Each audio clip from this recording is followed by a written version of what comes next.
Let's chat about 8 big ideas of the Constructionist Learning Lab and their connections to GIS education. Seymour Papert, considered by many to be one of the leading figures in the field of educational technology, outlined what he named the 8 big ideas behind the Constructionist Learning Laboratory. This technology-rich center was housed at the main youth center. The first big idea is learning by doing. Papert says, we all learn better when learning is part of doing something we find really interesting, and when we learn to make something we really want. That's one of the things I like most about teaching and learning with GIS. It is action-oriented by its very nature. One has to sort, select, organize, digitize, add fields, overlay, run spatial statistics, investigate, symbolize, and a myriad of other activities when using GIS. Take a look at this video of the activity in a typical GIS lab as evidence of the active nature of using this technology.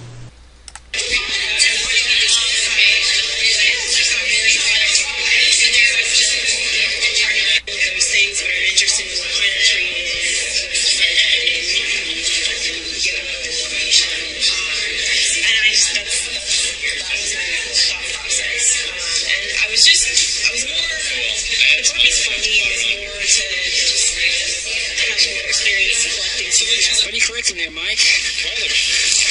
Weather, elevation, and for weather, it's the constant and a necessary one for their side to be.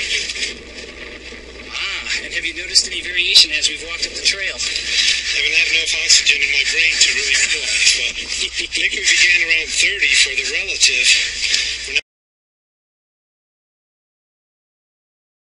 The second big idea is technology as building material.